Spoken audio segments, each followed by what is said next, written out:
Assalamualaikum warahmatullahi wabarakatuh. Segala puji bagi Allah yang maha berkuasa atas semesta alam, yang telah melimpahkan kepada kita karunia iman, Islam, serta tempatan kesuk menapaki kisah penuh hikmah. Selamat datang di Santri Penjelajah Nusantara, sebuah perjalanan yang tidak hanya menguji ilmu dan keberanian, tetapi juga keimanan dan keteguhan hati. Dalam setiap langkah, tersimpan misteri yang menunggu untuk diungkap.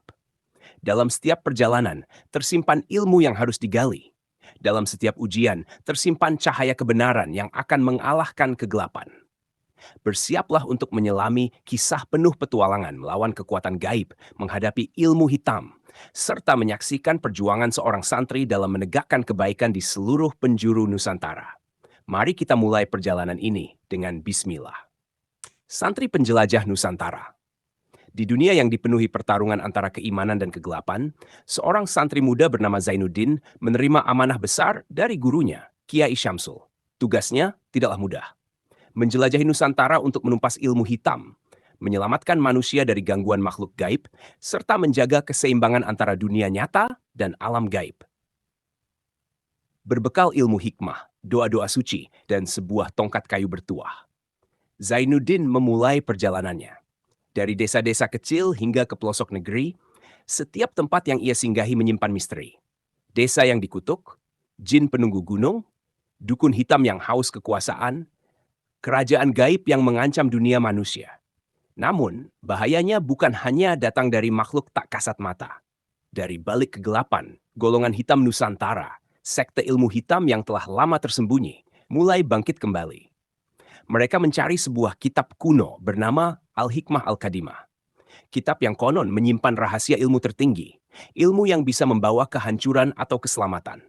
Kini, dengan kitab itu di tangannya, Zainuddin menjadi target utama para dukun jahat, jin laknat, dan manusia-manusia yang telah menjual jiwanya pada kegelapan.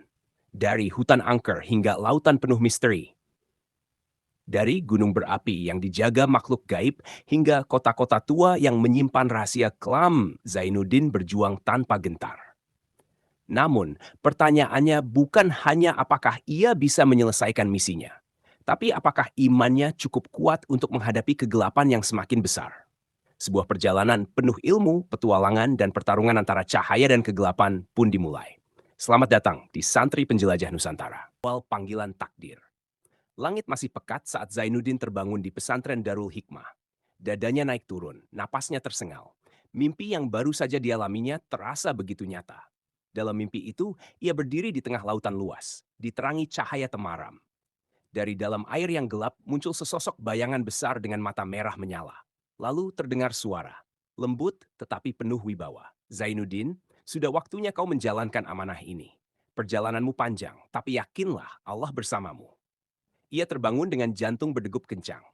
Apa maksud mimpi itu? Masih setengah bingung, ia segera berwudu dan melangkah menuju masjid kecil pesantren. Di dalam, sosok yang sudah dikenalnya baik tengah duduk bersila. Kiai Syamsul menatapnya dengan senyum penuh arti.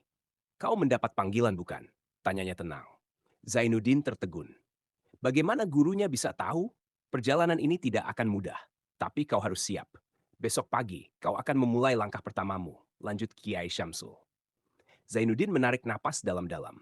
Ia belum tahu apa yang menantinya di luar sana, tapi hatinya sudah bulat. Panggilan itu datang dan ia siap menjawabnya. Episode 2, Perjalanan Pertama. Fajar mulai menyingsing di ufuk timur, menyelimuti pesantren Darul Hikmah dengan cahaya keemasan.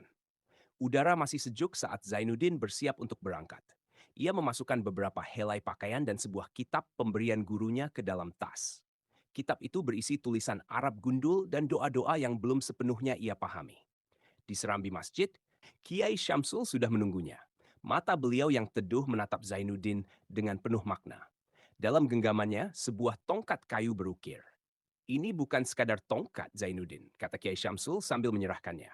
Ini warisan para ulama terdahulu, dibuat dari kayu bertuah dan telah dirukyah dengan ayat-ayat suci. Gunakan dengan bijak. Saat tangannya menyentuh tongkat itu, Zainuddin merasakan kehangatan yang aneh, seolah ada sesuatu yang hidup di dalamnya. Ia menggenggamnya erat dengan penuh taksim. Kemana saya harus pergi pertama kali, Kiai? Tanyanya. Kiai Syamsul menarik napas panjang sebelum menjawab. Pergilah ke desa Karangjati. Warga di sana sedang mengalami gangguan dari makhluk gaib. Ada sesuatu yang harus kau luruskan. Tanpa banyak bertanya lagi, Zainuddin mengangguk mantap. Dengan hanya berbekal ilmu dan keyakinan, ia melangkah pergi, memulai perjalanannya. Melintasi hutan menuju Karangjati. Langkah Zainuddin membawanya melewati hutan kecil yang menghubungkan pesantren dengan desa Karangjati. Pepohonan tinggi menjulang di kiri dan kanan, menciptakan bayangan gelap di jalan setapak yang sunyi. Awalnya, hanya suara burung dan serangga yang menemani. Namun semakin jauh ia berjalan, suasana berubah. Sunyi, terlalu sunyi. Tuk, tuk. Langkah kakinya menggema, padahal tanah yang dipijaknya lembut. Ia memperlambat langkah, firasatnya mengatakan sesuatu tidak beres. A'udzubillahi minasi syaitanir rajim, menggenggam tongkatnya lebih erat. Lalu, dari balik pepohonan, terdengar suara cekikikan halus. Bulu kuduknya meremang. Ia menoleh ke kanan, ke arah suara itu. Di sana berdiri sosok perempuan berbaju lusuh. Rambutnya panjang menutupi wajah, tubuhnya membungkuk seolah bersiap menerkam. "Santri, kau mau kemana?" Suaranya serak dan menggema di udara. Zainuddin tetap diam. Ia teringat pesan gurunya, jangan takut. Mereka hanya berkuasa jika kau memberi celah. Dengan tenang, ia mengangkat tangan dan melantunkan ayat kursi. Seketika angin kencang berembus. Sosok itu menjerit kesakitan sebelum menghilang dalam kabut tipis. Zainuddin menghela napas panjang. Ia tahu ini baru permulaan. Desa Karangjati yang dipenuhi ketakutan. Saat senja mulai turun, Zainuddin tiba di desa Karangjati. Tapi suasananya jauh dari yang ia bayangkan. Jalan-jalan lengang, rumah-rumah tertutup rapat. Sesekali, seseorang melintas dengan wajah penuh ketakutan. Ketika ia melangkah lebih dalam ke desa, seorang lelaki tua muncul dari rumahnya dan langsung menghampirinya. "Anak muda, kau siapa? Mengapa datang ke sini?" tanyanya dengan nada waspada. "Saya Zainuddin, santri dari pesantren Darul Hikmah. Kiai Syamsul mengutus saya untuk membantu desa ini," jawabnya sopan. Raut wajah lelaki itu berubah. Ada secercah harapan di matanya. "Syukur, alhamdulillah. Kiai Syamsul telah mengirim bantuan. Mari, nak, masuk ke rumah saya. Aku akan menjelaskan semuanya." Zainuddin mengikuti lelaki yang kemudian memperkenalkan diri sebagai Pak Rahman. Begitu pintu tertutup, Pak Rahman mulai bercerita. "Sudah 3 bulan ini, desa kami tidak pernah tenang. Warga mengalami mimpi buruk, kerasukan tanpa sebab, bahkan ada yang hilang begitu saja." Zainuddin mengernyitkan dahi. "Apakah ada kejadian aneh sebelum semua ini mulai terjadi?" Pak Rahman mengangguk. "Ada seorang dukun tua, Mbah Suro, yang meninggal mendadak di pinggir hutan. Ia dikenal sakti dan sering memberi pesugihan kepada orang-orang serakah. Setelah kematiannya, gangguan di desa ini mulai terjadi. Banyak yang percaya arwahnya belum tenang dan menuntut balas." Zainuddin mendengarkan dengan seksama. Ia sadar ini bukan sekadar gangguan biasa. "Bisa antarkan saya ke tempat Mbah Suro dulu tinggal?" tanyanya. Pak Rahman tampak ragu, namun akhirnya mengangguk. "Baiklah, tapi kita harus pergi sebelum malam tiba. Setelah matahari terbenam, tak ada yang berani keluar dari rumah." Menuju rumah dukun mati. Sore itu, Zainuddin dan Pak Rahman berjalan menyusuri jalan setapak yang mulai ditumbuhi ilalang tinggi. Rumah Mbah Suro berada di pinggir hutan, jauh dari pemukiman warga. Semakin mereka mendekat, hawa di sekitar berubah. Udara terasa lebih dingin. Burung-burung yang tadi berkicau mendadak diam. Di depan mereka berdiri sebuah rumah kayu tua. Pintu kayunya terbuka sedikit, seperti mengundang seseorang untuk masuk. "Inilah rumahnya," bisik Pak Rahman. Suaranya hampir tak terdengar. Zainuddin menatap rumah itu lekat-lekat. Ada sesuatu yang gelap menyelimuti tempat ini. Ia membuka tasnya dan mengeluarkan segenggam garam yang telah dirukyah. "Saya akan masuk, Pak Rahman tunggu di sini." Dengan langkah mantap, Zainuddin melangkah ke dalam rumah yang sunyi. Arah pendendam di dukun. Zainuddin melangkah masuk ke dalam rumah tua itu. Begitu melewati ambang pintu, hawa dingin langsung menyergapnya. Bau busuk menyengat hidung, seperti bangkai yang membusuk selama berhari-hari. Rumah itu gelap. Hanya ada sedikit cahaya yang masuk melalui celah-celah dinding kayu yang lapuk. Di dalamnya, perabot-perabot tua terlilit debu tebal, menciptakan suasana yang semakin mencekam. Di sudut ruangan, Zainuddin melihat sebuah meja kecil. Di atasnya masih ada mangkuk tanah liat yang berisi sisa-sisa sesajen. "Jelas ini bukan rumah biasa," gumamnya dalam hati. Ia menggenggam tongkatnya lebih erat, lalu mulai membaca surah Al-Falaq dan An-Nas perlahan. Tiba-tiba, Shrek terdengar suara berdesir dari sudut gelap ruangan, seperti sesuatu yang bergerak mengintainya. Zainuddin berhenti melangkah. "Siapa di sana?" tanya tegas. Tidak ada jawaban. Namun, mendadak hihihi. Suara tawa lirih terdengar dari setiap sudut rumah, menggema di antara dinding kayu tua. Tawa itu perlahan berubah menjadi jeritan melengking yang membuat bulu kuduk berdi Zainuddin tetap tenang. Ketakutan adalah celah bagi makhluk halus untuk menguasai manusia. Dari kegelapan muncul sosok bayangan hitam dengan mata merah menyala. "Kenapa kau mengusikku, santri?" Suaranya parau, bergema, penuh kebencian. Zainuddin tidak gentar. Ia justru melangkah maju mendekati sosok itu dengan penuh keyakinan. "Aku datang bukan untuk mengusik, tetapi untuk menolong. Jika kau memang arwah Mbah Suro, pergilah dengan tenang. Dunia ini bukan tempatmu lagi." Sosok itu bergerak cepat. Dalam sekejap, ia sudah berdiri tepat di depan wajah Zainuddin. Nafasnya panas, penuh amarah dan dendam. "Aku tidak akan pergi. Aku masih punya urusan yang belum selesai." Zainul menarik napas dalam. Lalu dengan suara lantang, ia membaca ayat kursi. Cahaya putih muncul dari mulutnya memenuhi ruangan. Sosok itu berteriak kesakitan, mundur beberapa langkah. Namun bukannya menghilang, ia justru semakin marah. Dinding-dinding rumah mulai bergetar. Debu berjatuhan. Angin kencang berputar di dalam ruangan. "Kau akan menyesal, santri!" Brak! Bayangan hitam itu melesat dengan kecepatan luar biasa. Namun sebelum sosok itu menyentuhnya, Zainuddin menghentakkan tongkatnya ke lantai, lalu berteriak. "Bismillah, la yadur ma'asmihi syai'un fil ardhi wa la fis sama." Gelombang cahaya putih keluar dari tongkatnya menghantam makhluk itu dengan keras. Sosok itu menjerit. Tubuhnya terkoyak oleh cahaya suci. Lalu semuanya hening. Rumah kembali sunyi. Hanya hawa dingin yang masih terasa di udara. Zainuddin menarik napas dalam. Ini belum berakhir. Di balik rahasia gelap Beturo. Begitu keluar dari rumah itu, langsung menghampiri. "Bagaimana, Nak Zainuddin?" tanyanya. Zainun mengusap keringat di dahinya. "Arwahnya masih di sini. Aku sudah melemahkannya, tapi aku merasa ada sesuatu yang lebih besar. Seolah ada yang mengikatnya di tempat ini."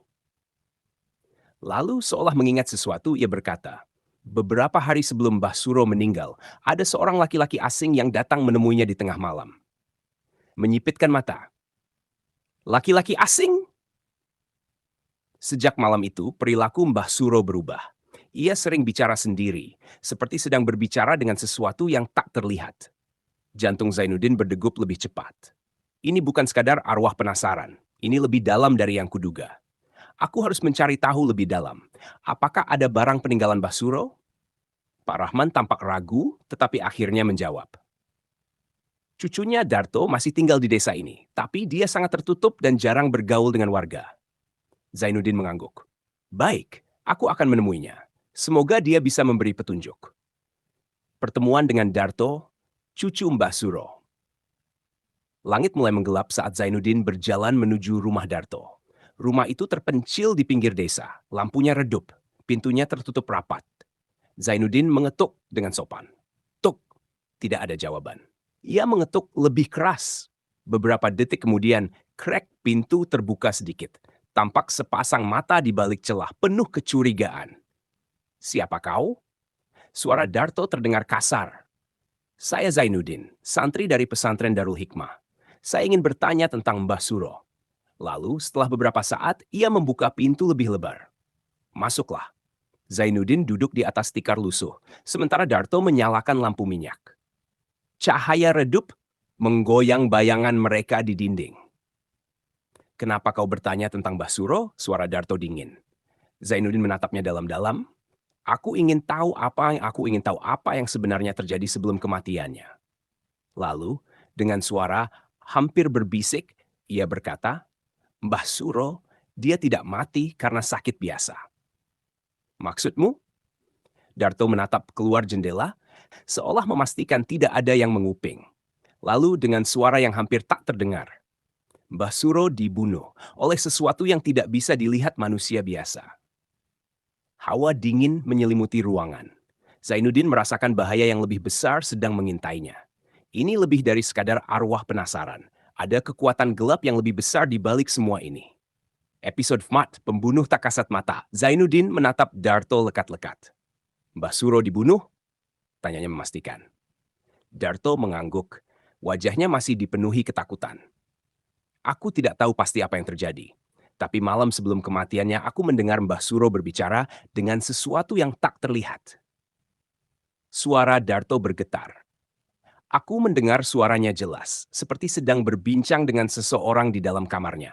Tapi anehnya, aku hanya mendengar suara Mbah Suro. Tidak ada suara balasan. Menyimak dengan saksama. Lalu, apa yang terjadi setelah itu? Darto menelan ludah, tubuhnya sedikit bergetar. Keesokan paginya, aku menemukannya tergeletak di luar rumah. Wajahnya penuh luka seperti dicakar sesuatu. Tubuhnya kaku dan matanya masih terbuka, penuh ketakutan. Hawa dingin merambat di sekitar mereka. Zainuddin mulai merasakan sesuatu yang tidak biasa. Ini bukan sekadar arwah penasaran. Ada sesuatu yang lebih kuat, sesuatu yang tak kasat mata, yang mungkin masih berada di desa ini. Ia menarik napas dalam. Darto, apakah ada sesuatu yang disimpan oleh Mbah Suro? Benda, kitab, atau mungkin jimat? Darto tampak semakin gelisah. Tangannya mengusap wajah sebelum menjawab. Ada sebuah kotak kayu kecil. Mbah Suro selalu menyimpannya di kamarnya. Aku tidak pernah berani membukanya. Zainuddin merasa kotak itu adalah kunci dari semua misteri ini. Bisakah kau menunjukkannya padaku? Darto ragu sejenak, tetapi akhirnya ia berdiri. Dengan langkah gemetar, ia berjalan menuju sebuah lemari tua di sudut ruangan. Tangannya bergetar saat mengambil sebuah kotak kayu berukir yang dilit tali hitam. Begitu kotak itu ada di hadapan Zainuddin, ia merasakan sesuatu. Aura gelap menyelimuti kotak itu, seperti ada energi yang berusaha menolaknya. Zainuddin mengucap bismillah, lalu meraih kotak tersebut. Namun, jendela rumah mendadak terbuka lebar. Angin dingin menyelinap masuk, meniupkan hawa yang menusuk tulang. Darto melompat ketakutan. Ada sesuatu di luar. Zainuddin segera berdiri, matanya tajam mengawasi kegelapan di luar rumah. Ia meraih tongkat kayunya, lalu mulai membaca ayat kursi dengan suara lantang. Angin semakin kencang. Dari bayangan pepohonan muncul sosok tinggi berjubah hitam. Matanya merah menyala. Santri, kau tidak seharusnya membuka kotak itu. Suaranya berat bergema di seluruh ruangan. Zainuddin tetap tenang. Siapa kau? Tanyanya tegas. Sosok itu tertawa pelan. Aku adalah penjaga perjanjian yang dibuat oleh Mbah Suro. Dan aku tidak akan membiarkanmu mengganggu apa yang telah diikatkan. Menyadari sesuatu. Ini bukan sekadar arwah. Ada perjanjian gelap dan makhluk ini adalah bagian darinya. Ia menggenggam tongkatnya lebih erat. Dengan izin Allah, tak ada makhluk yang berhak mengikat manusia dalam kegelapan. Jika kau jin, pergilah dengan damai. Jika kau makhluk laknat, aku akan menghancurkanmu. Makhluk itu menggeram, lalu menerjang dengan kecepatan luar biasa. Namun sebelum makhluk itu menyentuhnya, Zainuddin menghentakkan tongkatnya ke tanah dan membaca surah Al-Baqarah ayat 42. Aina ma'atakunu yati bikumullahu jami'an. Innallaha ala kulli syai'in qadir. Cahaya putih menyala dari tongkatnya. Gelombang cahaya menghantam tubuh makhluk itu dengan keras. Makhluk itu menjerit. Tubuhnya mulai retak, mengeluarkan asap hitam pekat. Tidak! Dalam sekejap, tubuhnya meledak menjadi kepulan asap dan lenyap dalam kegelapan. Angin berhenti, hening. Darto masih gemetar, wajahnya pucat pasi. Apa? Apa yang barusan terjadi? Zainuddin menarik napas dalam. Itu adalah jin yang terikat dalam perjanjian dengan Mbah Suro. Sepertinya kakekmu telah melakukan sesuatu yang melibatkan dunia gaib. Darto menatap kotak kayu itu dengan ketakutan. Lalu, apa yang harus kita lakukan dengan kotak ini? Menatapnya serius. Kita harus membukanya. Mungkin di dalamnya ada jawaban yang kita cari. Dengan hati-hati, Zainuddin membaca doa perlindungan. Lalu, perlahan membuka tali hitam yang melilit kotak itu.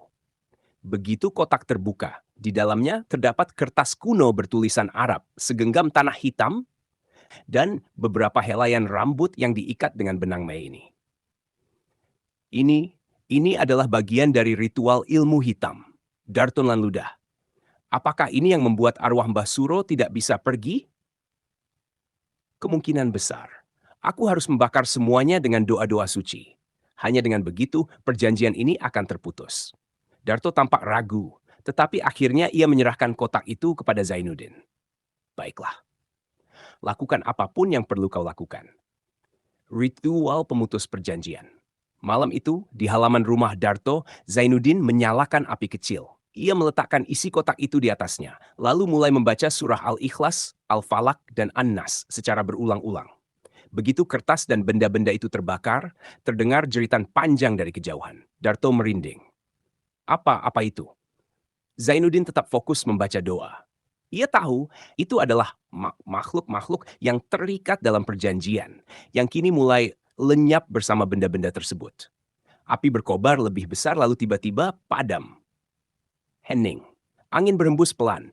Aura gelap yang sebelumnya menyelimuti desa ini menghilang. Zainuddin berdiri, menatap langit malam. Alhamdulillah, semua sudah berakhir. Darto menatapnya dengan penuh rasa hormat.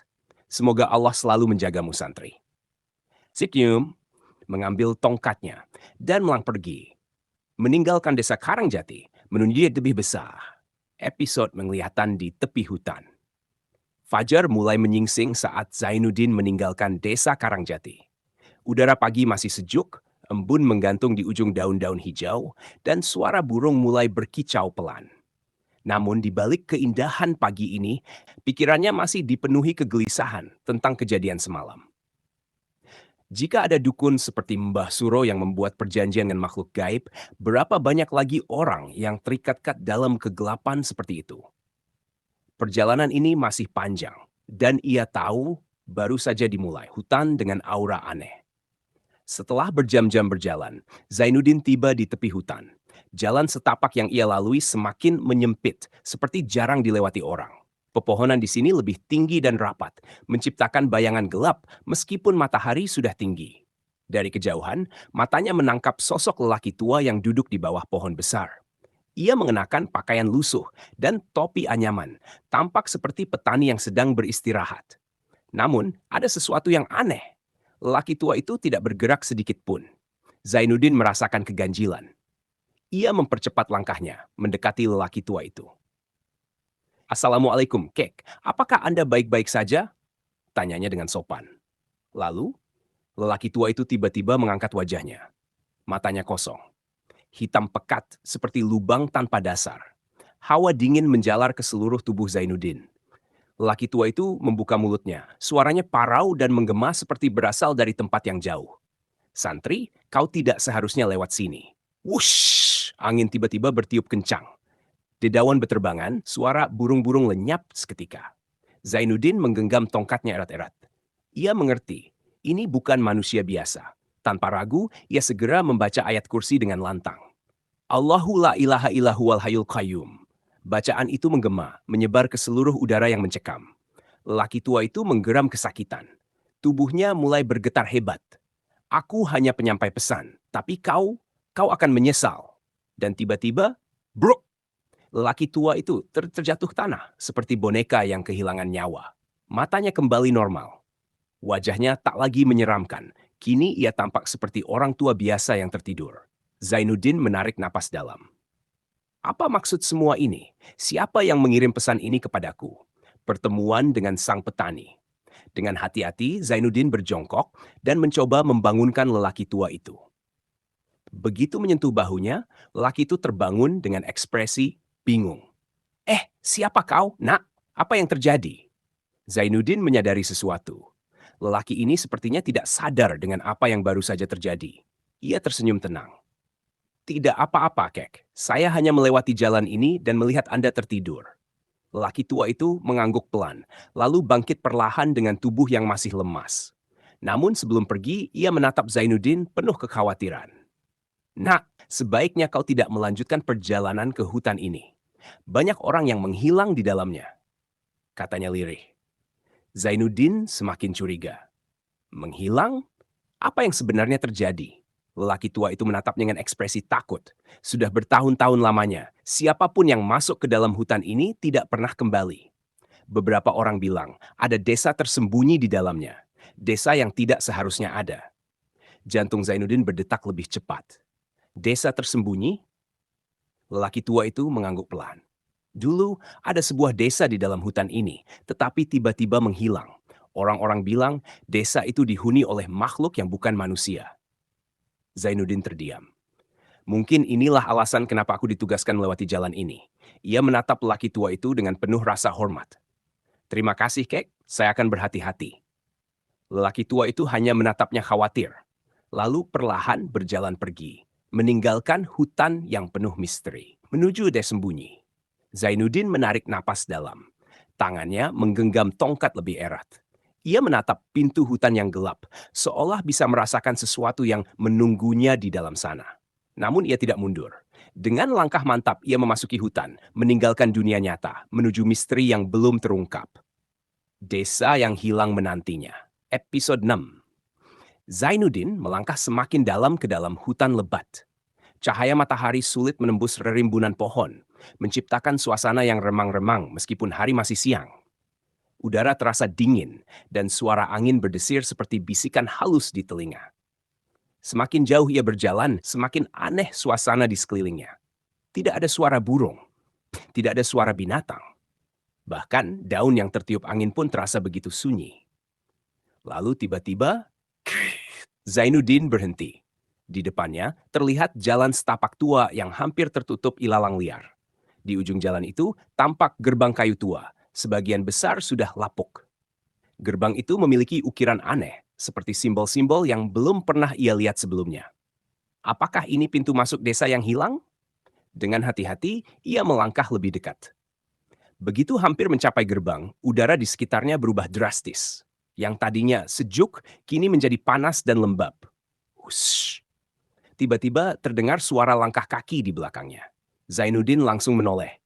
Tidak ada siapa-siapa. Namun ketika ia kembali menatap gerbang di depannya, sesuatu telah berubah. Gerbang yang tadi tua dan lapuk kini tampak seperti baru.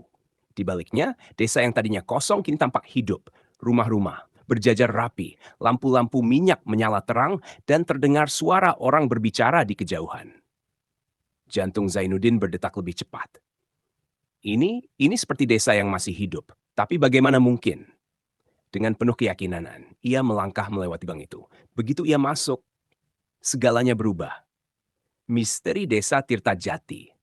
Kini desa itu hidup seperti layaknya desa biasa. Penduduknya mengenakan pakaian khas pedesaan zaman dahulu.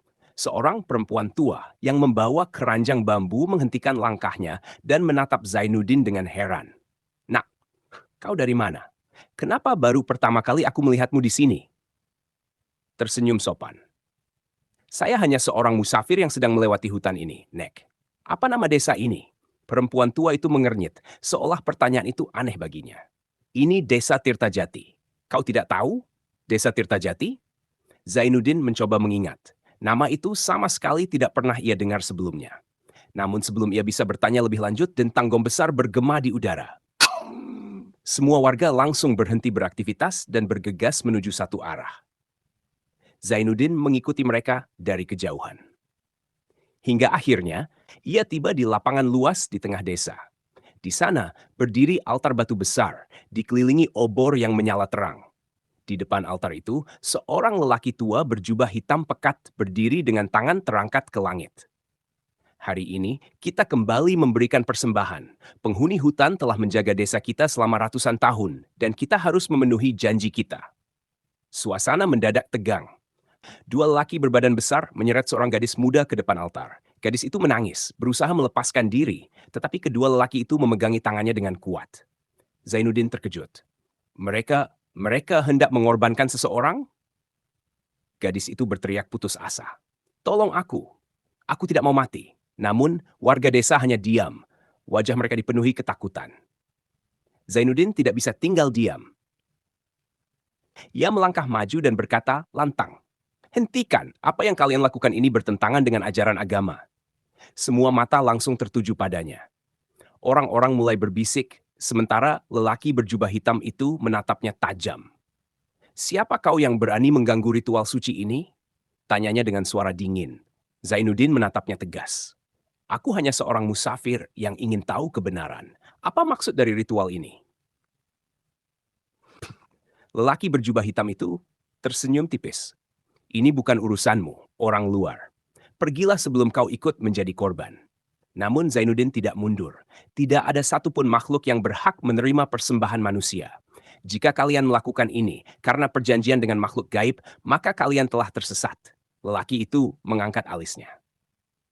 Kau berbicara seolah tahu segalanya, santri. Tapi apakah kau tahu apa yang terjadi jika perjanjian ini dilanggar?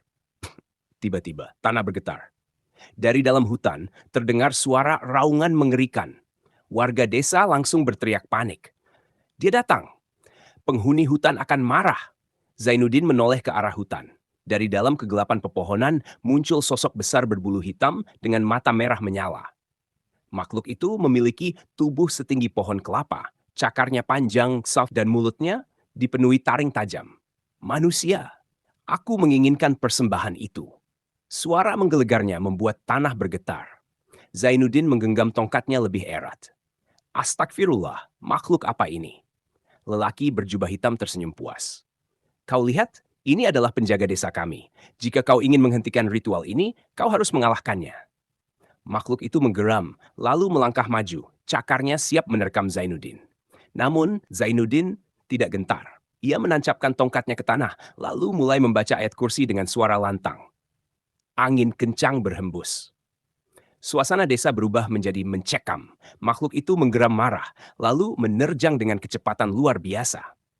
Zainuddin hanya punya satu kesempatan untuk menghentikannya. Pertempuran melawan penjaga kegelapan pun dimulai. Episode 7, pertarungan melawan penunggu hutan. Angin bertiup semakin kencang saat makhluk raksasa berbulu hitam itu melangkah maju. Matanya merah menyala, memancarkan kebencian yang mendalam. Setiap langkahnya membuat tanah bergetar, menciptakan aura ketakutan di sekelilingnya. Zainuddin berdiri tegak, menggenggam erat-erat. Ia tahu, ini bukan makhluk biasa. Ini adalah jin penjaga, makhluk yang telah mengikat perjanjian kelam dengan penduduk desa. Jika aku tidak menghentikan ini sekarang, desa ini akan terus hidup dalam ketakutan dan dosa. Makhluk itu menggeram keras, lalu melesat ke arah Zainuddin dengan cakarnya yang besar. Zainuddin melompat ke samping, menghindari serangan itu tepat waktu. Cakar makhluk itu menghantam tanah, menciptakan lubang besar di tempat ia berdiri tadi. Tanpa membuang waktu, Zainuddin segera membaca ayat kursi dengan suara lantang. Allahu la ilaha illa huwal hayyul qayyum. Bacaan itu menggema, menciptakan gelombang cahaya yang menyebar ke sekeliling. Makhluk itu menggeram kesakitan, tubuhnya bergetar saat mendengar ayat suci. Namun, lelaki berjubah hitam yang memimpin ritual segera mengangkat tangannya, membaca mantra dalam bahasa aneh. Seketika asap hitam keluar dari tubuh makhluk itu dan lukanya mulai menghilang. Zainuddin mengerutkan dahi. Jadi dia yang memperkuat makhluk ini? Lelaki berjubah hitam tertawa mengejek. Santri bodoh, makhluk ini adalah penjaga desa kami. Kau tidak akan bisa mengalahkannya. Tiba-tiba makhluk itu kembali menerjang, lebih cepat dari sebelumnya. Zainuddin segera menancapkan tongkatnya ke tanah dan membaca surah Al-Falaq. Qul a'udzu birabbil falaq min syarri ma khalaq. Begitu ayat terakhir dibaca, tongkatnya bersinar terang, menciptakan perisai cahaya di sekelilingnya. Duar! Makhluk itu menabrak perisai dan terpental jauh ke belakang. Para warga yang menyaksikan mulai berbisik-bisik, wajah mereka dipenuhi ketakutan dan kebingungan. Mereka kini sadar. Zainuddin bukan orang sembarangan. Namun, lelaki berjubah hitam itu tidak tinggal diam. Ia menggenggam jimat di lehernya, lalu berteriak. Bangkitlah, wahai penguasa kegelapan, hancurkan manusia ini. Seketika, makhluk itu meraung. Tubuhnya semakin besar, cakarnya memanjang, dan hawa panas mulai menyelimuti desa. Zainuddin merasakan aura jahat semakin kuat. Ia tahu, ia harus mengakhiri ini secepat mungkin. Ya Allah, berikan aku kekuatan untuk mengalahkan makhluk ini. Ia menutup mata sejenak, mengingat ajaran Kiai Syamsul. Jika kau menghadapi makhluk yang kuat, jangan hanya melawan dengan kekuatan fisik. Gunakan hati dan keyakinanmu. Bacaan Al-Quran adalah pedang terkuat melawan kegelapan. Zainuddin membuka matanya. Dengan mantap, ia mengangkat tangannya, lalu membaca surah Yasin dengan penuh kekhusyukan. Ya Asin, wal Quranil Hakim. Suara Zainuddin menggema, menciptakan getaran di udara. Cahaya putih muncul dari tubuhnya, mengelilingi tongkat kayunya. Makhluk itu melompat untuk menyerang.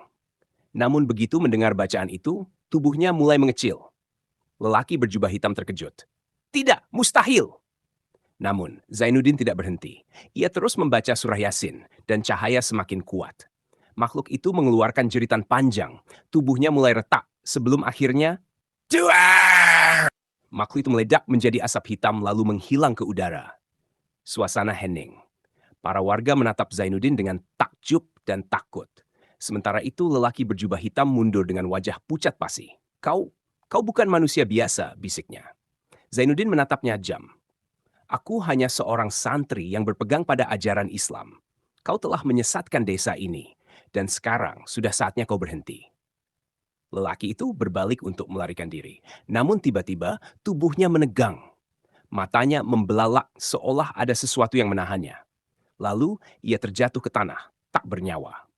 Zainuddin menghela napas. Allah telah mengambil keputusannya.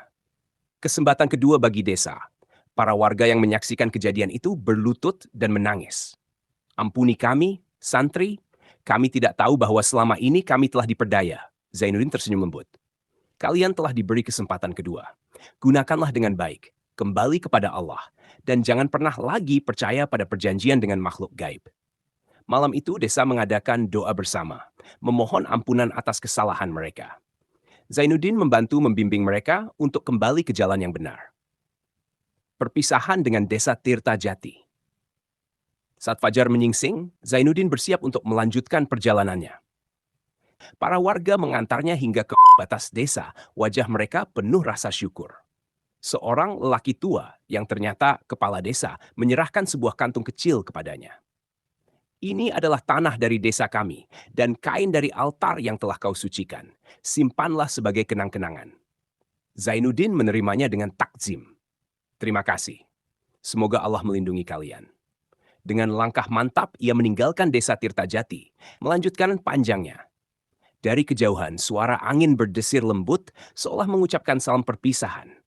Namun, ia tahu, masih banyak misteri dan bahaya yang menantinya di perjalanan berikutnya. Episode 8, Peninggalan Pesantren Terlarang. Terus melangkah meninggalkan desa Tirta Jati, meninggalkan jejak langkah di tanah basah. Matahari mulai naik di langit, sinarnya menembus dedaunan lebat yang menaungi hutan yang baru saja ia lewati.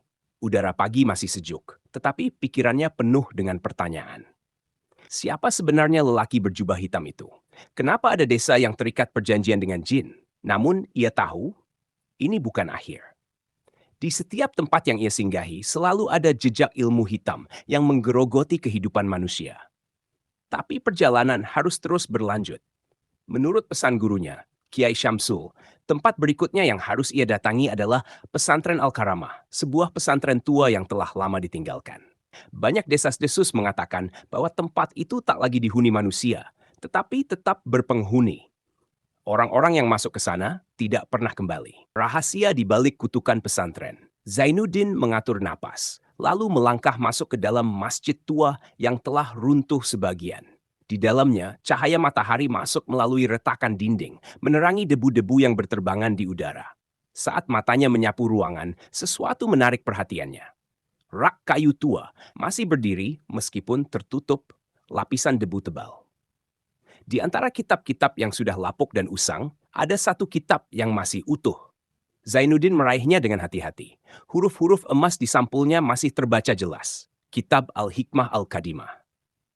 Begitu membuka halaman pertama, merinding menjalar di seluruh tubuhnya. Di sana, tertulis dengan tulisan tangan kuno.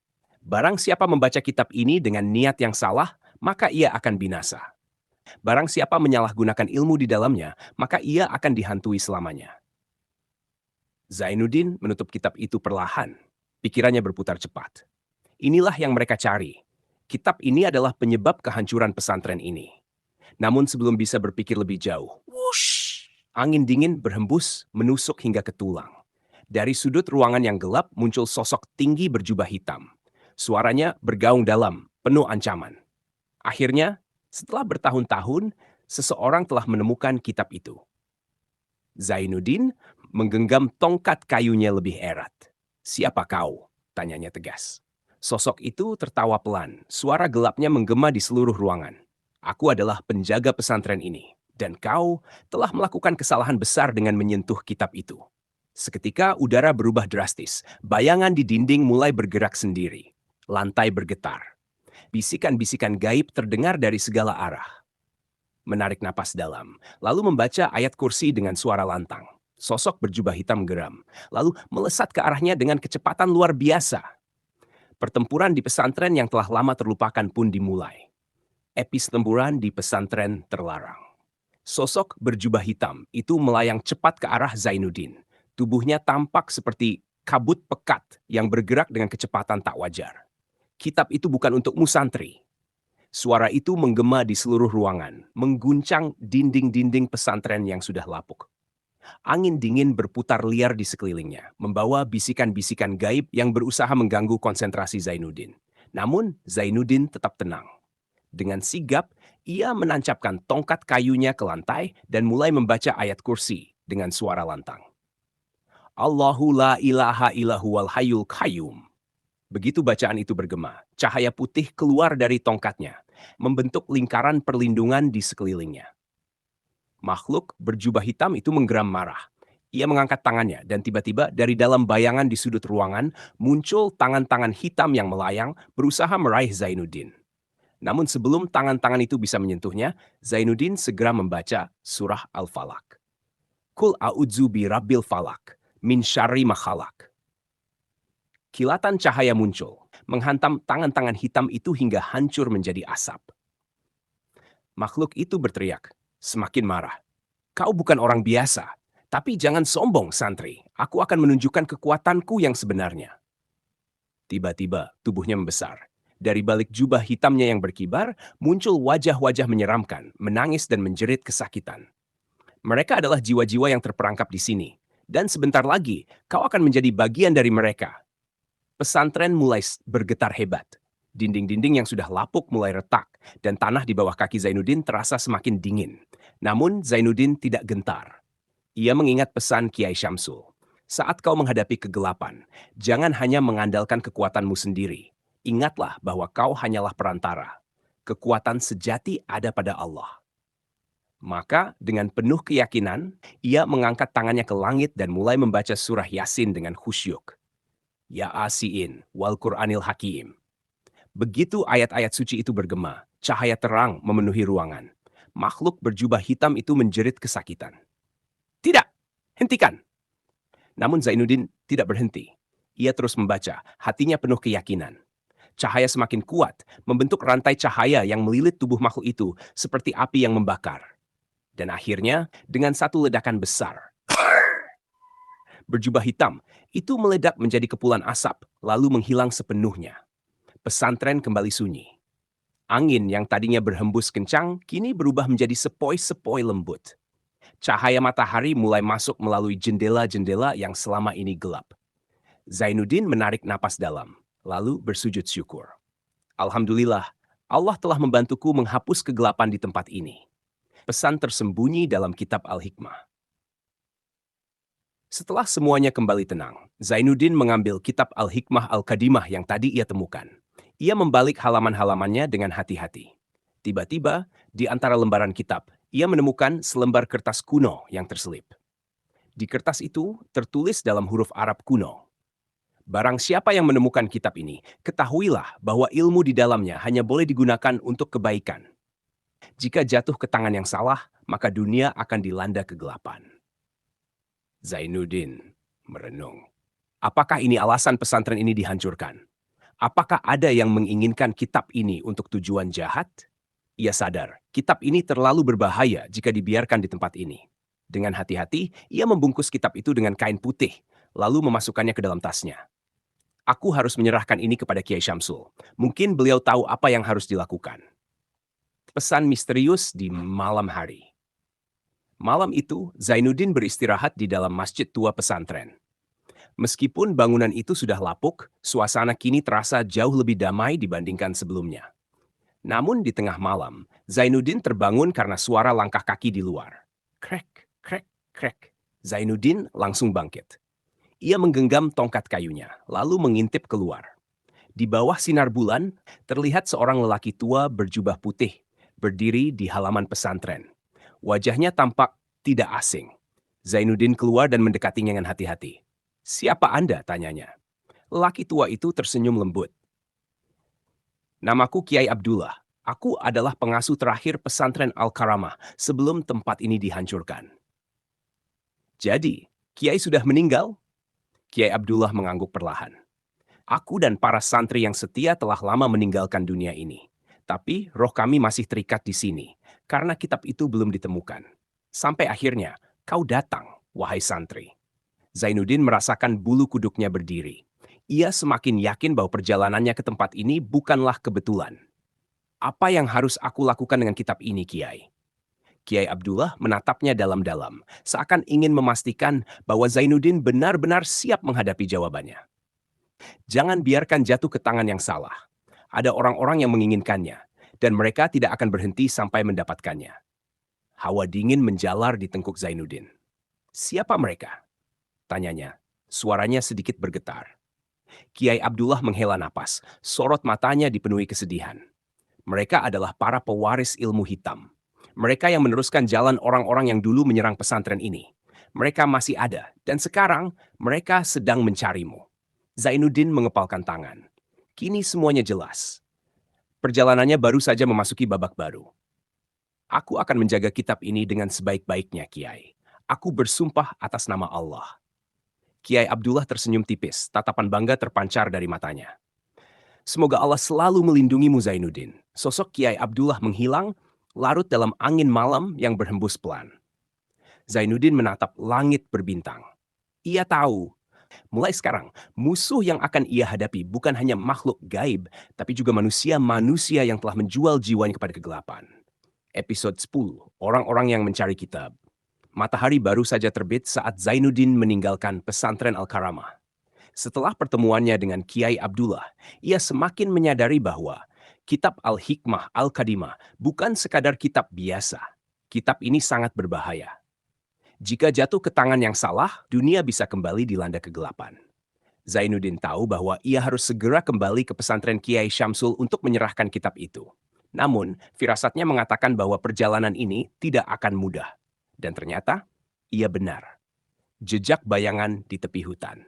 Setelah berjam-jam berjalan, Zainuddin akhirnya tiba di tepi hutan. Jalan setapak yang ia lalui mulai terbuka, mengarah ke sebuah sungai jernih yang membelah lembah.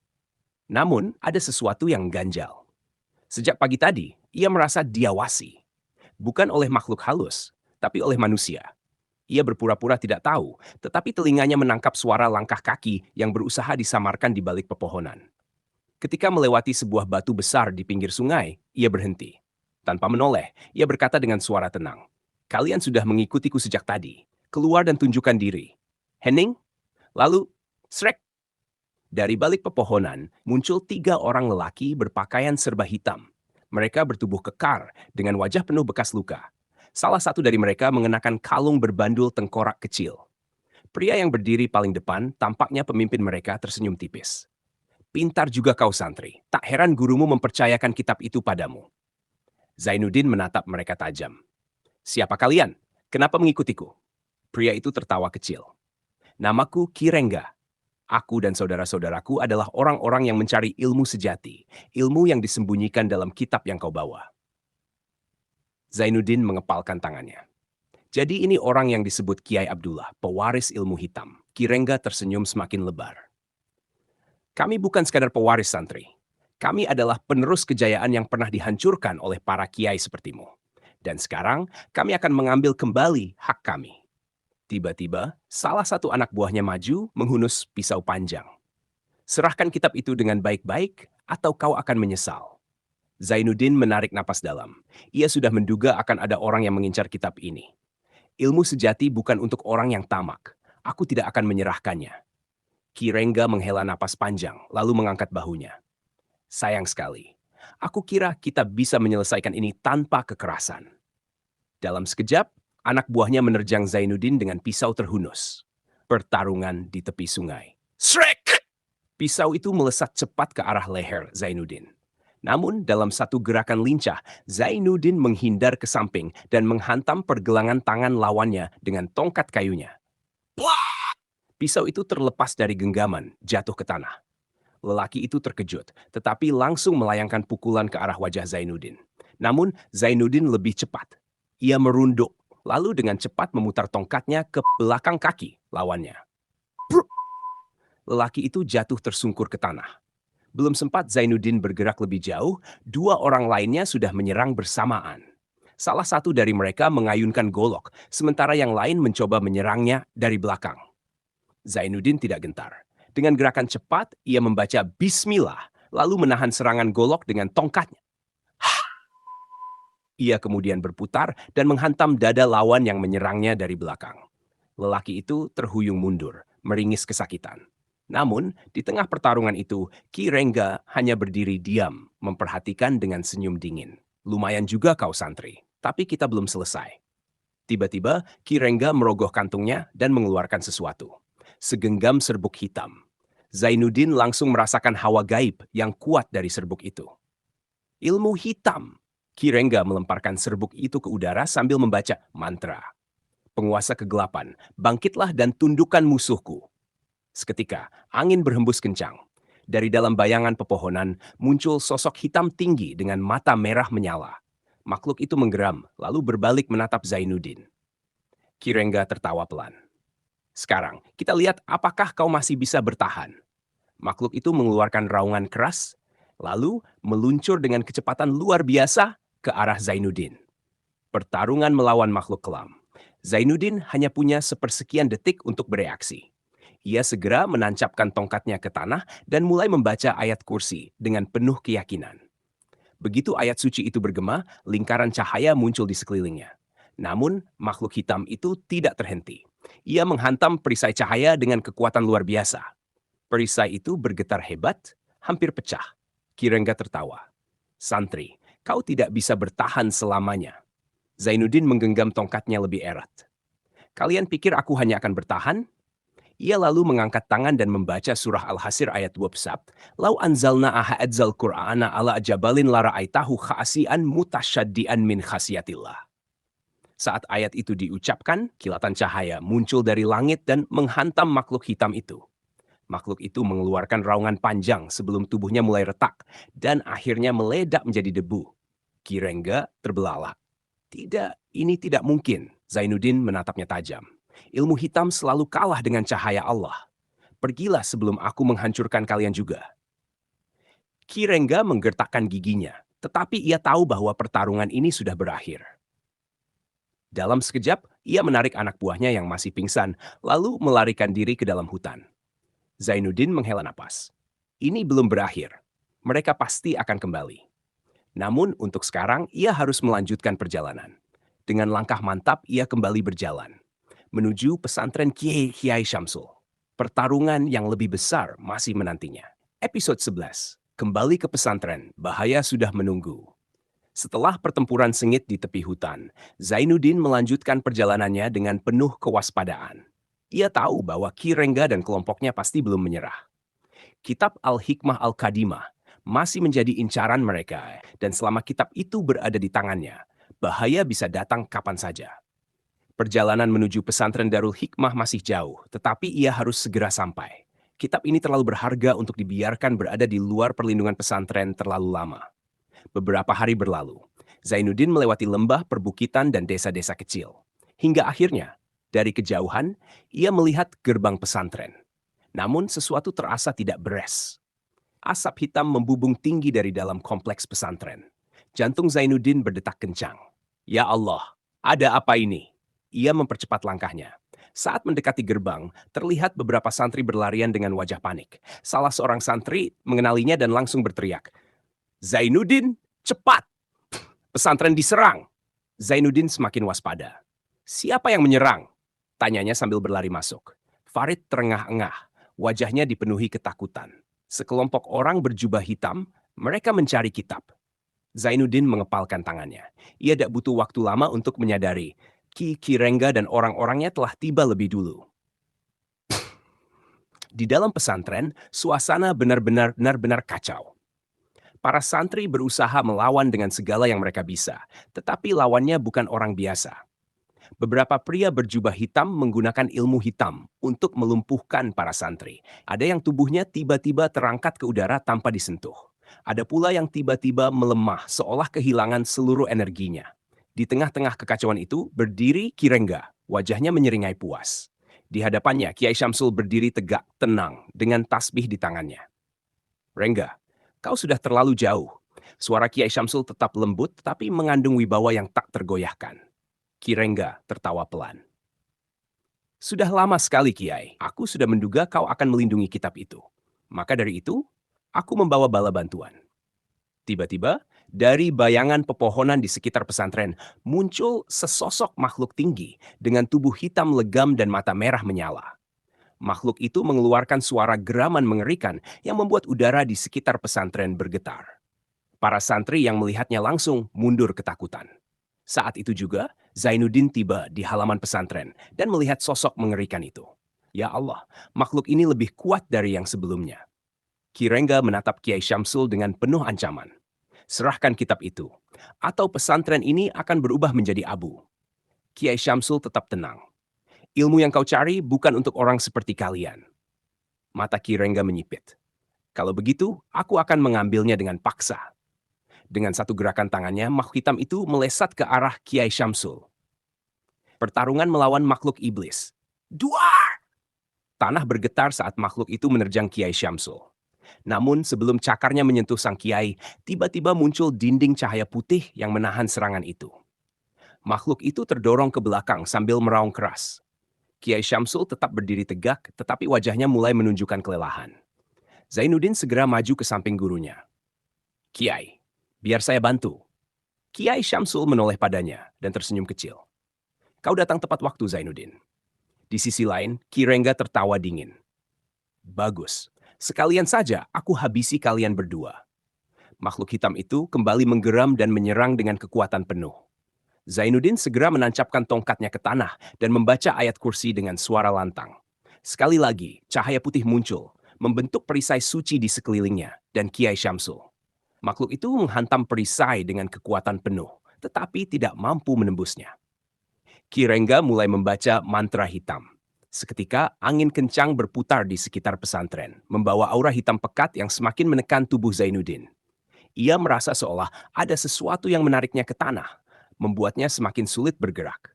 Namun, Kiai Syamsul tetap tenang. Dengan suara lembut, ia mulai membaca surah Al-Ikhlas. Begitu ayat suci itu terdengar, tekanan gaib yang menekan tubuh Zainuddin langsung menghilang. Zainuddin, makhluk ini terlalu kuat jika kita hanya bertahan. Kita harus menyerangnya. Zainuddin mengangguk mantap. Ia mengangkat tongkat kayunya tinggi-tinggi dan mulai membaca surah Yasin dengan penuh kekhusyukan. Begitu ayat-ayat itu bergema, cahaya putih muncul dari langit dan menghantam makhluk hitam itu dengan keras. Makhluk itu menjerit kesakitan. Tubuhnya bergetar hebat seolah sedang sekarat. Ki Rengga terkejut. Tidak, kau tidak bisa mengalahkannya. Namun Zainuddin tidak berhenti.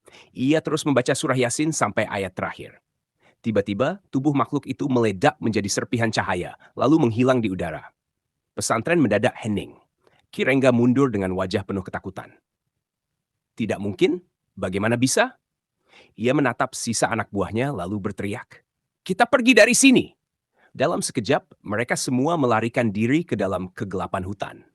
Setelah pertempuran, suasana pesantren kini kembali sunyi.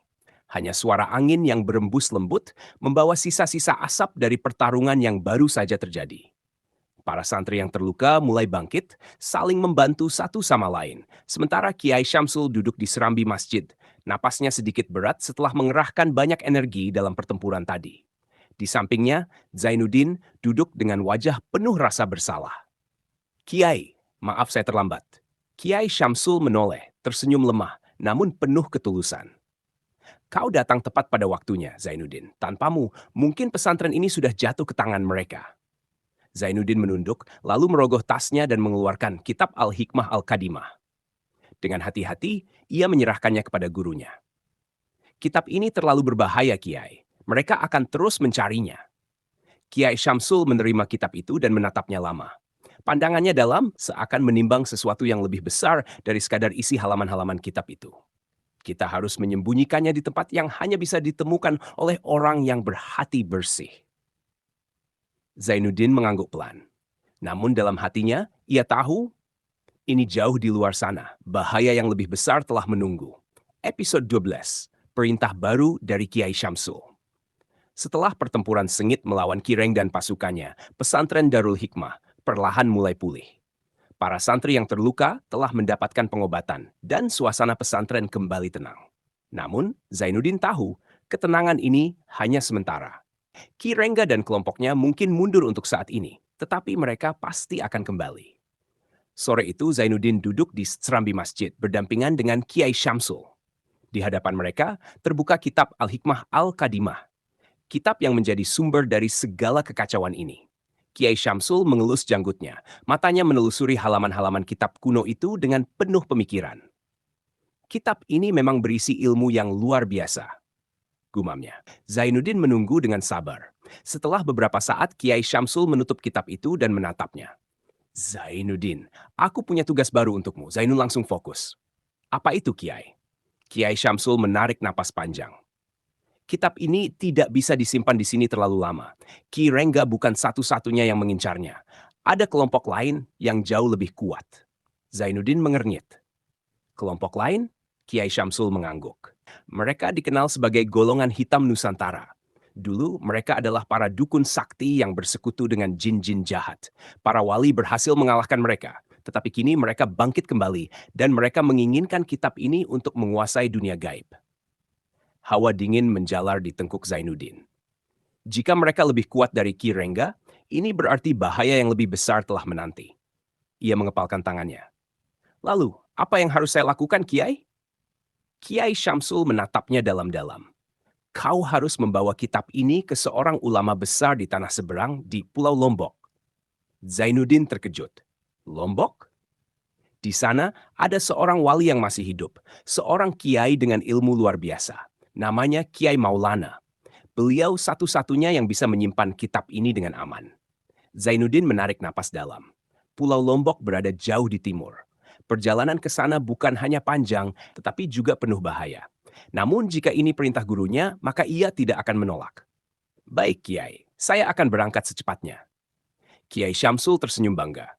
Aku tahu aku bisa mengandalkanmu, Zainuddin. Tapi berhati-hatilah, musuhmu semakin banyak dan mereka pasti akan mencoba menghentikanmu. Zainuddin mengangguk mantap. Dalam hatinya ia berdoa, Ya Allah, kuatkanlah langkahku dalam menjalankan amanah ini. Malam itu ia mulai mempersiapkan perjalanannya. Dibungkus rapi dengan kain putih, lalu dimasukkan ke dalam tasnya. Esok pagi, ia akan memulai perjalanan baru. Perjalanan menuju Pulau Lombok dan menuju pertempuran yang lebih besar. Episode 11, Perjalanan menuju Pulau Lombok. Pagi itu, Zainuddin berdiri di depan gerbang pesantren Darul Hikmah. Di dalam tasnya tersimpan rapat kitab Al-Hikmah Al-Qadimah, terbungkus kain putih sebagai perlindungan. Misinya jelas, membawa kitab ini ke Pulau Lombok dan menyerahkannya kepada Kiai Maulana. Kiai Syamsul menepuk bahunya dengan lembut. Zainuddin, perjalanan ini tidak akan mudah. Kau harus selalu waspada. Zainuddin mengangguk mantap. Insya Allah, Kiai, saya akan menjaga amanah ini sebaik-baiknya. Beberapa santri berkumpul di halaman, menatapnya dengan campuran harapan dan kekhawatiran. Sebelum berangkat, Kiai Syamsul menyerahkan sesuatu kepadanya. Sebuah cincin batu hijau yang berkilauan di bawah sinar matahari pagi. Ini adalah peninggalan para wali. Gunakan hanya jika keadaan benar-benar mendesak. Zainuddin menerima cincin itu dengan penuh hormat, lalu menyimpannya di saku. Setelah berpamitan, ia pun berangkat. Tujuan pertamanya adalah pelabuhan di pesisir selatan Jawa, tempat ia akan menaiki kapal menuju Pulau Lombok. Namun, ia tahu betul, perjalanan ini tidak akan berjalan tanpa rintangan. Anak buah Ki Rengga menunggu di sepanjang jalan. Zainuddin melintasi hutan dengan langkah hati-hati, menyusuri jalan setapak yang jarang dilalui orang. Udara pagi masih sejuk, tetapi ada sesuatu yang terasa ganjil. Aku sedang diawasi. Sejak meninggalkan pesantren, ia merasakan kehadiran sosok-sosok asing yang mengikuti dari kejauhan. Ketika ia tiba di sebuah jembatan kayu yang melintasi sungai, ia berhenti. Dan benar saja. Akhirnya kau muncul juga, santri. Dari balik pepohonan muncul 4 orang berpakaian serba hitam. Salah satu di antaranya adalah Jaka, orang yang pernah dikalahkannya di pesantren. Jaka menyeringai, "Kami tahu kau akan membawa kitab itu ke Lombok. Tapi sayang sekali, perjalananmu akan berakhir di sini." Zainuddin tetap tenang. "Aku tidak ingin bertarung, Jaka. Pergilah sebelum terlambat." Jaka tertawa meremehkan. "Kau pikir kami akan takut padamu? Kali ini kau tidak akan lolos." Tiba-tiba, mereka mengeluarkan sesuatu dari kantung kecil mereka, segenggam pasir hitam, dan melemparkannya ke tanah. Wush! Dalam sekejap, asap pekat menyelimuti jembatan. Udara berubah dingin dan bisikan-bisikan gaib mulai terdengar dari segala arah. Zainuddin mengernyit. Mereka memanggil jin untuk membantunya. Dari dalam asap muncul sosok-sosok hitam dengan mata merah yang melayang di udara. Zainuddin segera menancapkan tongkat kayunya ke tanah dan membaca ayat kursi dengan lantang. Allahu la ilaha illa huwal hayyul qayyum. Seketika, gelombang cahaya keluar dari tongkatnya, menyapu asap hitam dan membuat makhluk-makhluk gaib itu menjerit kesakitan. Namun, Jaka dan anak buahnya tidak tinggal diam. Dengan golok terhunus, mereka menerjang Zainuddin dari berbagai arah. Pertarungan di jembatan kayu. Serangan datang dengan cepat. Golok pertama meluncur ke arah bahunya, tetapi Zainuddin berhasil menangkisnya dengan tongkat. Ia berputar dan menghantam dada salah satu lawannya dengan siku. Bruk! Lelaki itu terjatuh, mengerang kesakitan. Namun Jaka lebih cepat. Ia melompat dan menebaskan goloknya ke arah kepala Zainuddin. Namun sebelum bilah tajam itu mengenai sasarannya, Zainuddin segera membaca falak. Kul a'udzu bi rabbil falak. Tiba-tiba, angin kencang berhembus, mendorong Jaka ke belakang. Zainuddin tak menyia-nyiakan kesempatan itu. Dengan gerakan cepat, ia mengayunkan tongkatnya ke lutut Jaka. Plak! Jaka jatuh tersungkur, goloknya terlepas dari tangan. Ketiga anak buahnya melihat pemimpin mereka tumbang, dan wajah mereka langsung dipenuhi ketakutan. Salah satu dari mereka berteriak, "Dia terlalu kuat, kita mundur!" Tanpa berpikir panjang, mereka melarikan diri ke dalam hutan. Jaka yang masih terduduk di tanah, menatap Zainuddin dengan penuh kebencian. "Kau mungkin menang kali ini, santri. Tapi Kirengga dan golongan hitam Nusantara akan tetap mengejarmu." Zainuddin menatapnya tajam. "Kalian bisa mengejarku, tapi kalian tidak akan bisa menang melawan cahaya kebenaran." Jaka menggeram marah, lalu melompat ke sungai di bawah jembatan dan menghilang. Zainuddin menghela napas dalam. "Ini baru permulaan. Aku harus segera pergi dari sini." Dengan langkah mantap, ia kembali berjalan menuju pelabuhan. Ia tahu, perjalanannya menuju Lombok baru saja dimulai. Dan musuh-musuhnya semakin banyak. Episode 15, Kapal Terkutuk di Laut Selatan. Setelah mengalahkan Jaka dan anak buahnya di jembatan kayu, Zainuddin melanjutkan perjalanannya menuju pelabuhan di pesisir selatan Jawa. Tujuannya jelas, menaiki kapal yang akan membawanya ke Pulau Lombok. Saat ia tiba di pelabuhan, langit mulai gelap. Ombak menggulung pelan, bintang-bintang bertaburan di angkasa, dan suara kapal kayu yang berayun di atas air menciptakan suasana yang tenang. Namun, ketenangan itu tidak membuatnya lengah. Kirengga dan golongan hitam Nusantara pasti masih mencariku.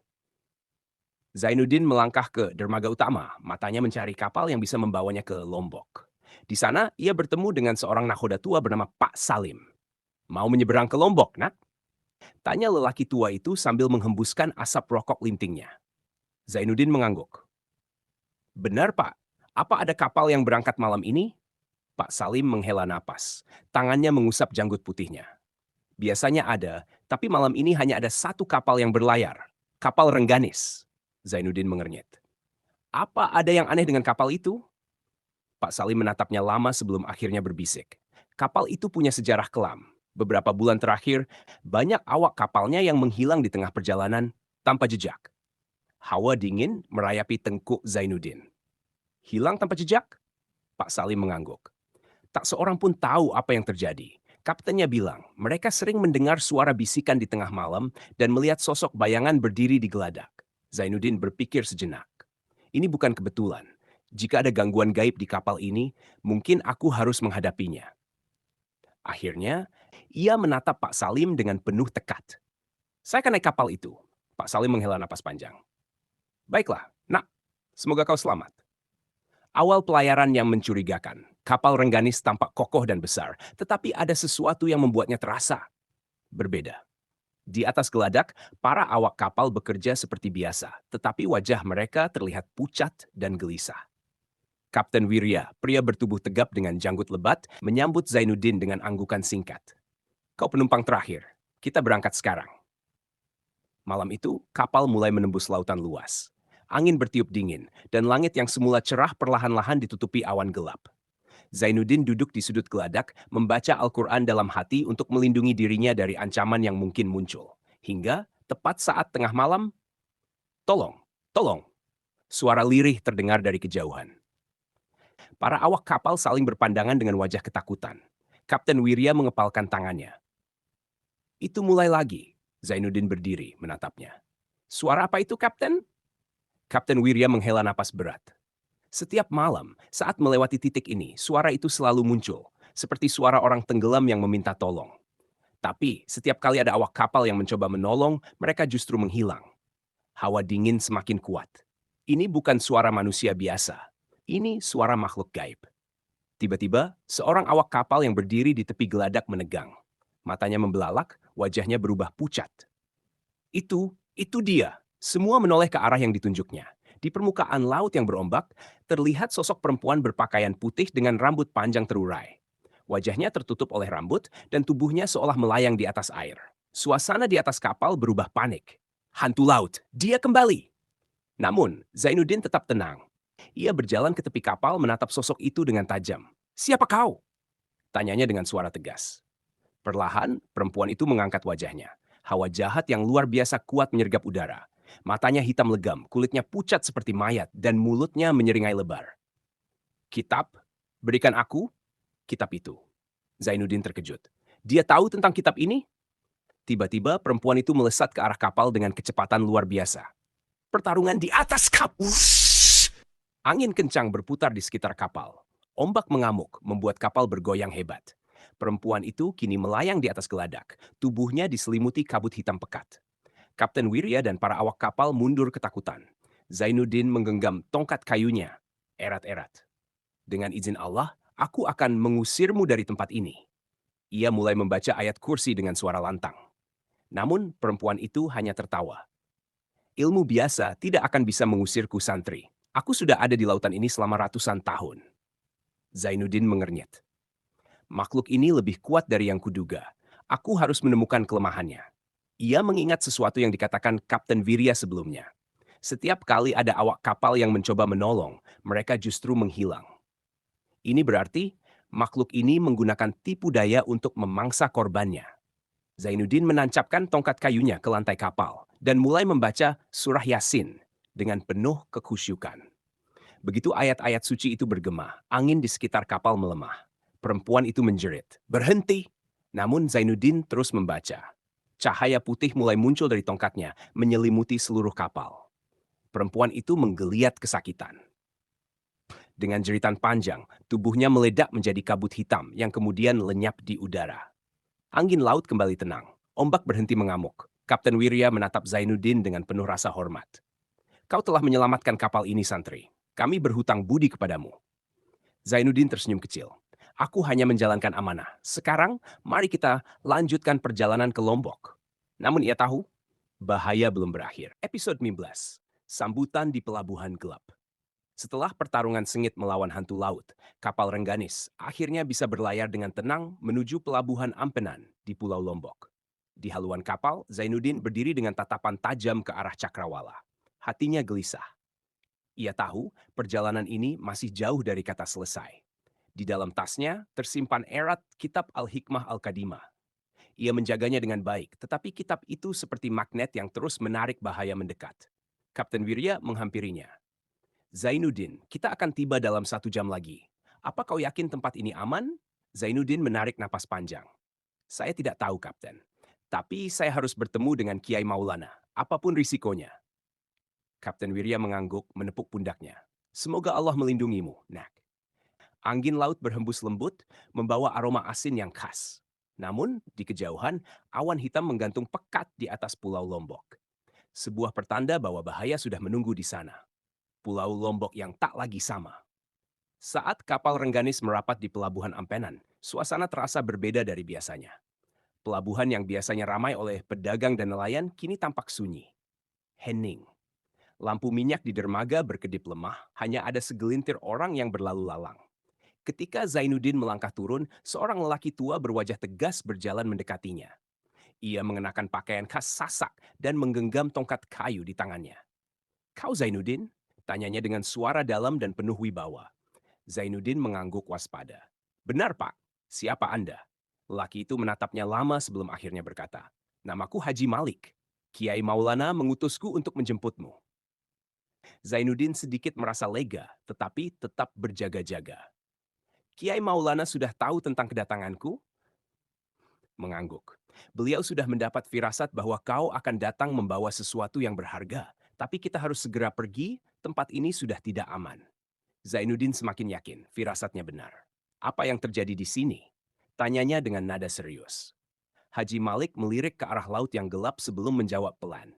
"Beberapa hari terakhir, banyak orang asing datang ke Lombok. Mereka bukan pedagang, bukan juga peziarah.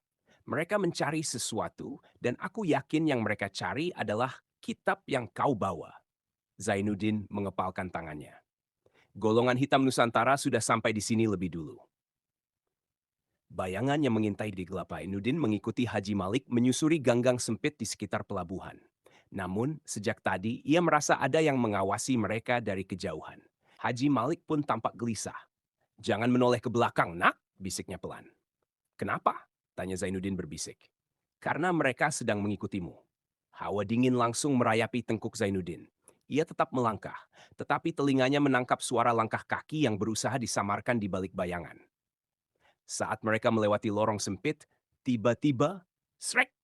Bayangan hitam bergerak cepat dari atas atap, melayang turun dan mendarat di hadapan mereka. Zainuddin langsung mengenali sosok itu. Jaka, anak buah Ki Rengga yang pernah dikalahkannya di hutan, berdiri dengan senyum mengejek. "Aku sudah bilang, santri, kau tidak akan bisa lari dari kami." Dari belakang mereka muncul 3 orang lainnya, semuanya berpakaian serba hitam. Haji Malik menggenggam tongkatnya erat-erat. "Zainuddin, kau siap?" Zainuddin mengencangkan genggamannya pada tongkat kayunya. "Insya Allah." Jaka terkekeh. "Serahkan kitab itu atau kami akan mengambilnya dengan cara yang lebih kasar." Zainuddin menatapnya tajam. "Jika kau pikir aku akan menyerah, kau salah besar." Jaka menyeringai. "Kalau begitu, matilah!" Pertarungan di gang sempit. Jaka langsung menyerang dengan sebilah keris hitam yang berkilauan di bawah sinar bulan. Ia menusukkan senjatanya ke arah dada Zainuddin. Keras! Namun, dengan sigap, Zainuddin menangkisnya dengan tongkat kayunya. Jaka mundur selangkah, lalu kembali menyerang dengan lebih cepat. Namun kali ini, Haji Malik melangkah maju dan menghentakkan tongkatnya ke tanah. Gelombang energi menghantam tanah, membuat Jaka dan anak buahnya terpental beberapa meter. Zainuddin terkejut. "Pak Haji, Anda juga punya ilmu hikmah?" Haji Malik tersenyum tipis. "Aku bukan orang biasa, nak." Jaka bangkit dengan wajah merah padam. "Bunuh mereka!" Ketiga anak buahnya langsung menyerang sekaligus. Salah satu dari mereka merapal mantra, dan seketika tali hitam muncul dari bayangan melilit tubuh Zainuddin. Ia berusaha bergerak, tetapi lilitan itu semakin erat. Haji Malik segera melantunkan surah Al-Fil, lalu menghentakkan tongkatnya ke tanah lagi. Tiba-tiba, api kecil muncul dari tanah dan membakar tali hitam itu.